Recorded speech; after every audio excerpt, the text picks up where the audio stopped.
Baik, bismillahirrahmanirrahim. Assalamualaikum warahmatullahi wabarakatuh.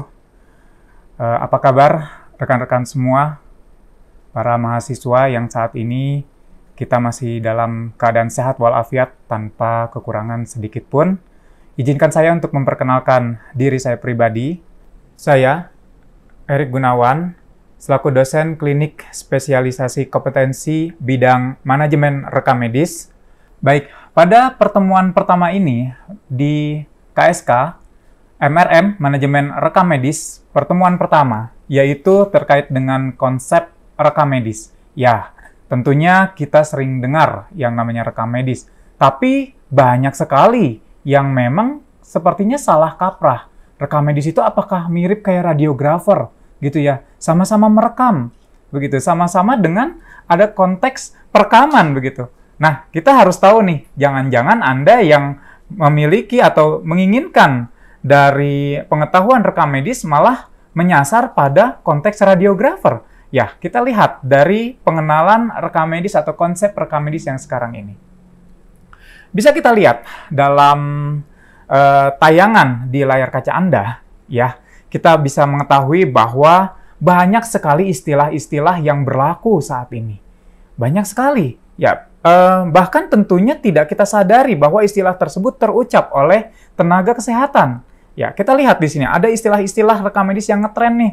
Ya, dari mulai medical dokumen atau dokumen medis begitu. Kemudian ada medical notes, ya, catatan medis. Belum lagi, nah yang paling benarnya adalah medical record, ya, rekam medis. Belum lagi nanti ada health record, rekaman kesehatan.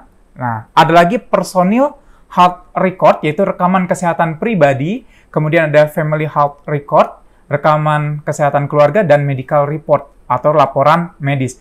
Nah, dari istilah yang ngetren ada yang Anda bisa lihat dalam layar ini, bisa kita lihat ada beberapa implementasi istilah-istilah yang memang cenderung mengarah ke rekam medis, namun dari gambarannya sangat luas sekali.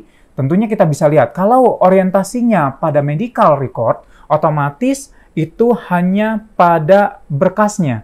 Mungkin saat ini jika Anda melihat implementasi rekam medis manual, baik di vaskes primer tentunya yang masih sangat banyak mengimplementasikannya, atau di vaskes sekunder, di beberapa vaskes sekunder atau vaskes tersier, masih juga ada yang mengimplementasi dari kegiatan rekam medis ini yang sifatnya manual. Tentu Anda melihat dari berkas-berkas yang suka dibawa ataupun berkas yang ditulis oleh dokter. Tentunya itu yang bisa kita sebut sebagai rekam medis.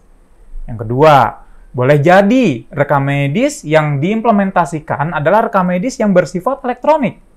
Begitu. Namun asal-muasal elektronik itu tentu berasal dari yang namanya rekam medis manual. Nah, yang namanya rekam medis elektronik, dari mulai pencatatan yang sebelumnya menggunakan tulisan, ini kita integrasikan, kita ganti ya modelnya dengan model entry data dan penyimpanan data secara digital. Begitu. Namun, tidak terlepas dari konteks rekam medis itu sendiri adalah satu kesatuan dari riwayat-riwayat pasien selama dilayani di fasilitas pelayanan kesehatan. Tentu, nanti akan ada perbedaan dengan health record, rekam kesehatan. Ini tentunya sangat kompleks sekali gambarannya. Ya, boleh jadi kalau kita kaitkan dengan rekam kesehatan elektronik, ini sudah sangat global. Banyak sekali dokumen-dokumen yang masuk terkait dengan kesehatan pasien, namun tidak dalam satu media saja, begitu. Medianya sudah banyak yang masuk, direkam dalam satu penyimpanan yang sama. Namun, kompleksitas datanya sangat luas sekali. Nah, apalagi kalau kita kaitkan dengan personil health record, ya, rekam kesehatan pribadi, begitu, itu akan sama saja dengan medical record, tapi ada sedikit perbedaan dengan family health record. Di mana family health record itu konteks orientasinya berkaca pada implementasi family folder yang teraplikasikan pada penyelenggaraan rekam medis di fasilitas pelayanan kesehatan, terutama pada pusat kesehatan masyarakat atau puskesmas. Nah, itu akan berbeda ya, namun secara kontekstual penyelenggaraannya, setiap orang memiliki satu nomor rekam medis, namun disimpan dalam satu folder keluarga, begitu. Nah, tapi tentunya akan saling berkesinambungan nih informasi-informasinya. Belum lagi mungkin kita mengetahui atau sering dengar dengan istilah status yang digunakan oleh rekan-rekan tenaga kesehatan, fasilitas kesehatan, ya, itu kadang-kadang sering sekali menyampaikan istilah status menggantikan istilah rekam medis. Misal contoh, tolong dong saya pinjam statusnya. Nah, status itu apa sih? Sebenarnya status itu bukan menggambarkan status kita menikah atau belum menikah, bukan seperti itu. Tetapi status ini menggantikan istilah rekam medis. Ya, karena sudah terbiasa, sudah terimplementasi sedari dulu begitu bahwa terbiasa menyebutkan saya pinjam dong statusnya begitu. Mana nih status pasien ini, saya coba mau lihat. Coba tolong cari statusnya. Perasaan ini pasien sudah lama nih berobat ke kita, kok dibuatkan yang baru sih statusnya status begitu. Tapi kita coba geser istilah-istilah tadi ya, apalagi dengan istilah status ini kita coba geser menjadi istilah rekam medis. Yang tentunya mohon maaf sebenarnya bukan status tapi rekam medis yang dimaksud. Nah, itu istilah-istilah yang memang kadang-kadang sudah biasa kita dengar, namun sifatnya adalah menggantikan istilah rekam medis. Ya, yang benar adalah istilah rekam medis itu sendiri. Baik, kemudian sekarang kita lihat dari definisi rekam medis. Menurut para ahli, ya, kita lihat bahwa berdasarkan Hatta dalam buku Sabarguna tahun 2004 halaman 63, bahwa yang namanya rekam medis itu adalah siapa, apa, mengapa, di mana, harapan, dan bagaimana pelayanan yang diperoleh seorang pasien. Oke, kita lihat dari definisi yang pertama ini, di mana mengkorelasikan, ya, menggantikan siapa yang dilakukan pelayanannya. Ya, berarti setiap orang yang datang, baik itu orang yang sakit maupun orang yang datang tanpa status kesakitan, namun dia memiliki kecenderungan untuk datang ke fasilitas pelayanan kesehatan, tentunya untuk apa? Dia memiliki masalah-masalah lain, tapi masalahnya bukan sakit. Boleh nggak dia datang ke fasilitas pelayanan kesehatan atau Fasienkes? Ya tentunya sih boleh-boleh saja, begitu ya. Nah, yang setiap kali datang itu kita namakan adalah seorang pasien. Ya, orientasinya tidak harus selalu sakit. Kemudian, apa yang diberikan terhadap pasien itu? Ya, kalau sakit berarti yang diberikannya terapi-terapi yang dibutuhkan oleh si pasien itu sendiri. Belum lagi kalau memang dia memiliki kecenderungan datang tapi bukan dalam konteks kesakitan, ya tentunya dia membutuhkan pelayanan tertentu. Seperti apa nih contohnya? Contohnya seperti datang ke puskesmas minta surat keterangan sehat. Begitu, kan dia tidak sakit. Atau dia datang ke pusat pelayanan kesehatan, tetapi dia minta untuk divaksinasi. Apakah iya kalau vaksinasi harus sakit? Begitu kan? Tentunya tidak. Yang namanya kegiatan-kegiatan tadi, dia datang ke fasilitas pelayanan kesehatan, kita sebut mereka adalah pasien. Kemudian mengapa dia memerlukan pelayanan tersebut? Ya, berarti terkait dengan apa yang dikeluhkan oleh si pasien itu sendiri. Berarti kalau terkait dengan apa yang dikeluhkan, nanti akan ada yang namanya proses anamnesa pasien yang dilakukan oleh rekan-rekan sejawat kita, oleh tenaga kesehatan yang lain, begitu ya, atau oleh perawat, begitu, akan dianamnesis. Pelayanannya seperti apa? Kemudian di mana dilakukan rekam medis itu?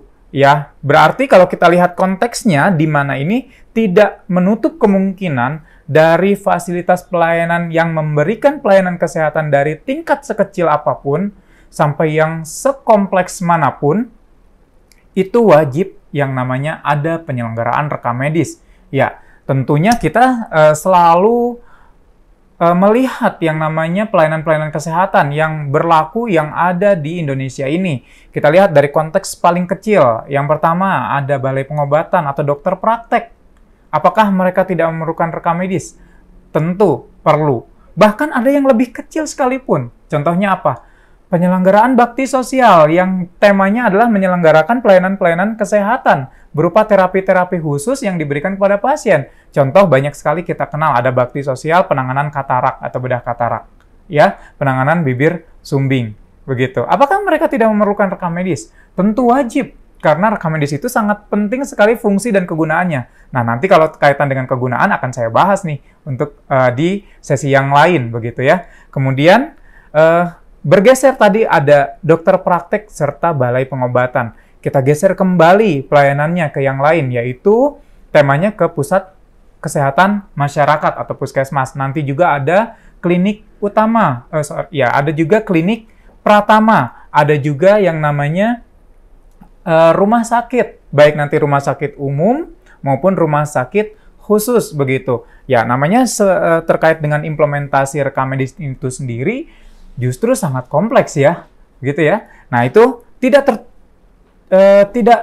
tertutup harus dalam satu bagian saja atau konteks luas saja. Bahkan rekam medis harus diberlakukan implementasinya mulai dari tempat pelayanan kesehatan yang paling kecil. Kemudian bagaimana nih pelayanan yang diperoleh seorang pasien selama dirawat dan diberikan obat begitu. Nah, berarti ada kecenderungan pola konteks keterkaitan dari rekam medis itu sendiri. Apa saja ya? Selama dirawat apakah memang tidak memerlukan rekam medis? Bagaimana proses komunikasi antara tenaga kesehatan yang satu dengan tenaga kesehatan yang lain? Bagaimana proses dari komunikasi antara dokter dengan pasien? Apalagi kalau dokternya melibatkan lebih dari satu dokter atau lebih dari satu DPJP. Melibatkan lagi dari lebih pada satu tenaga kesehatan. Nah, tentunya perlu satu sarana yang dapat mengakomodir keseluruhannya itu. Ya, itulah yang namanya rekam medis, begitu ya. Memang sangat kompleks sekali dari pengertian rekam medis itu sendiri, begitu. Dari definisi rekam medis menurut para ahli, pada bagian kedua yaitu berdasarkan Huffman 1981 halaman 33, kita bisa lihat bahwa yang namanya rekam medis itu adalah informasi mengenai siapa, apa, mengapa, di mana, bila mana, dan bagaimana pelayanan yang diberikan kepada pasien selama perawatannya. Kalau kita lihat dari definisi ini, tentunya ada kemiripan dari apa yang sudah kita bahas sebelumnya, yaitu berdasarkan Hatta, ya, dalam buku Sabarguna tahun 2004 halaman 63 tadi. Namun, di sini bisa kita lihat ya, bahwa agar lengkap, maka rekam medis harus berisi informasi yang cukup dan jelas menerangkan terkait segala macam identitas pasien. Tentu kita harus lihat, yang namanya identitas pasien itu akan membagi berdasarkan kriteria-kriteria tertentu. Ada identitas sosialnya, ya, pekerjaan, kemudian status marital, begitu. Kemudian nanti ada identitas berdasarkan dari ekonominya, begitu. Pekerjaannya apa, cara bayarnya bagaimana, begitu ya. Kemudian nanti juga ada yang berkaitan dengan identitas medisnya, begitu. Jadi, apa saja itu contohnya? Ada diagnosisnya apa, terapi yang diberikannya apa, begitu. Dan itu sangat banyak kita rangkum dalam sebuah rekam medis. Informasinya akan sangat kompleks sekali, ya, menggabungkan dari seluruh identitas-identitas yang harus ada dalam rekam medis itu sendiri, ya. Jadi tadi ada identitas sosialnya, kemudian ekonominya, dan juga dari segi identitas medisnya. Nah, kemudian di sini kita bisa lihat lagi yang dapat mendukung sebuah diagnosis. Tentunya kita tahu, ya, yang namanya pasien dengan sosial ekonomi yang rendah, begitu, mungkin dengan pola penyakit yang diderita akan berbeda dengan sosial ekonomi yang tinggi, begitu. Makanya kita belajar ilmu-ilmu terkait dengan ini. Ya, karena apa? Karena akan mendukung dari sebuah diagnosis yang harus ada.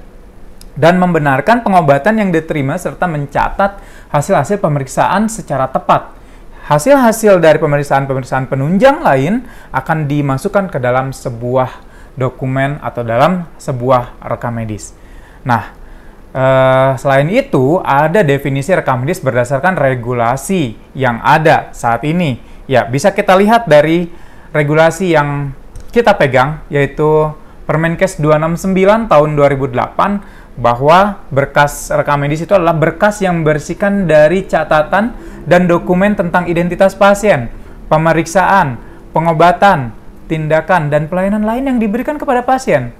Di sini ada konteks yang tadi, yaitu konteks yang disampaikan oleh ahli, ya, oleh para ahli tadi, ya, oleh Ibu Gemala Hatta ataupun oleh Huffman, bahwa yang namanya rekam medis itu tidak terbatas pada sebuah sarana pelayanan kesehatan tertentu saja. Ya, berarti di sini sudah kompleks nih, tidak dibatasi pelayanan kesehatannya apa. Otomatis, secara garis besar, rekam medis wajib ada dalam setiap pelayanan kesehatan. Kemudian, Jika kita lihat dalam buku Pedoman Penyelenggaraan Rekam Medis tahun 97, rekam medis memiliki pengertian yang sangat kompleks, sangat luas sekali. Tidak hanya pada sekedar kegiatan pencatatan saja, ya, ataupun kalau kita bilang tidak hanya sekedar dalam konteks saat ini ya, hanya sekedar pada konteks pengetikan saja, atau entry data saja, atau perekaman data saja, akan tetapi memiliki pengertian sebagai sebuah sistem yang luas dari konteks penyelenggaraan rekam medis. Kenapa rekam medis dibuatkan atau disebutkan dengan sistem yang sangat kompleks? Ya, apakah subsistem-subsistem tersebut banyak yang dapat saling mendukung berjalannya sebuah sistem rekam medis? Nah, untuk itu tentunya kita akan bahas dalam sesi yang lain. Terima kasih. Assalamualaikum warahmatullahi wabarakatuh.